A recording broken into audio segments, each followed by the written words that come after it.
So ready? Let's watch Jim, and let's do two Pixar movie reviews. They're the final two Pixar films I had to watch to have seen all the Pixar movies. So that being said, let's get started with Brave. So I guess we'll start with the good for the film. So the relationship between Merida and her mum was quite great in my opinion, and I thought the emotion was there with them. The jokes were funny, although they weren't that original in my opinion.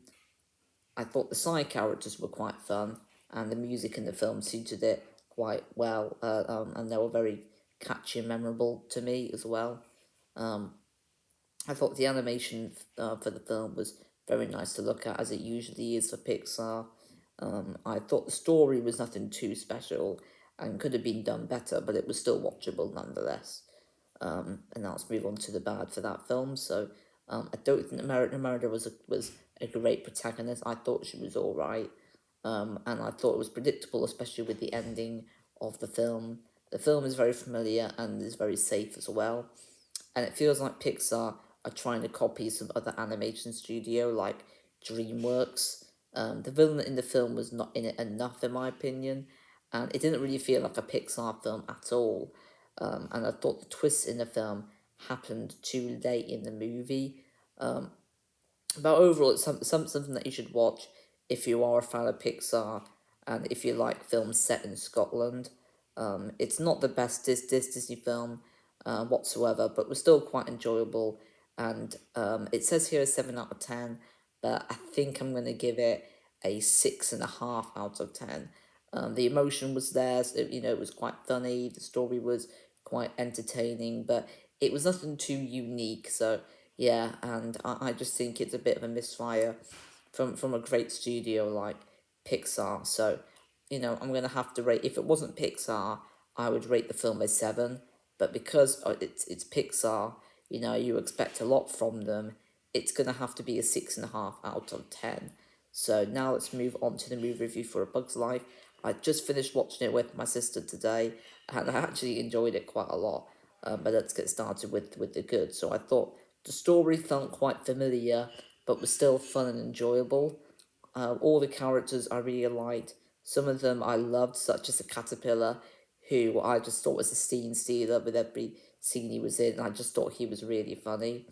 I thought the main protagonist in the film Flick, I thought he was done very well as well. Um, the villain of the film is nothing too unique, but was still very good nonetheless. I thought it was very intimidating, and I thought the guy who played him did a very good job in my opinion. But it wasn't anything too unique. I found the film hilarious at parts, and it's worth watching again just for the humor. You'd be thinking a kids' film, it's going to be full of a lot of slapstick stuff, but no, it was actually really funny, and some of the jokes were quite clever in the film.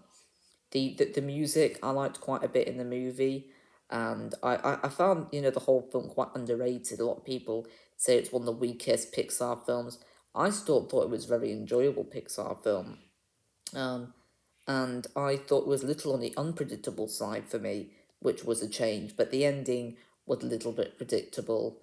But now let's move on to the bad for the film. So I think it introduced too many characters for the film. It's like, is this character, that is that character. It's like, there's too many, and you sort of forget what their names were in the film.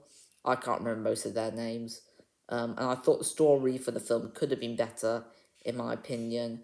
And I thought all the ants pretty much looked the same, except for like the main ones, which I found a little annoying. But overall, I have now caught up with all the Pixar films, and I'm completely fine with this being the final one. You should watch it if you like Disney, Pixar animated films, or someone who has Disney Plus. And I rate this enjoyable movie an 8 out of 10. I actually thought it was a great Pixar film, in my opinion, one of the better ones. And I know it's probably a very unpopular opinion, but I did enjoy Bugs Life quite a lot actually. So there was something else I watched on TV today. It was on Disney Plus. It's called Inside Pixar. There are 10 episodes. It's one season. They range from about 10 to 15 minutes, so you can get them done in a few days. And it's about some of the people that work on the Pixar films, such as the animators, the writers, and things like that. It was quite interesting. I actually really enjoyed it. But that's it for The Brave and A Bug's Life movie review. Um, there's not a huge amount to say for both of those films, but I thought one of them was one of the weaker Pixar films, which is Brave, and then one of the better Pixar films, which was A Bug's Life, and I'm fine with that being the final Pixar film I watched. And because Pixar's one of my favorite movie franchises, I'm surprised it's taken this long to me to have seen Brave and the Bug's Life, but it was because I didn't, I didn't really want to buy it on DVD or something just in case I didn't like the film. But now that I'm on Disney Plus, that's great, really. But I wouldn't get any of these films.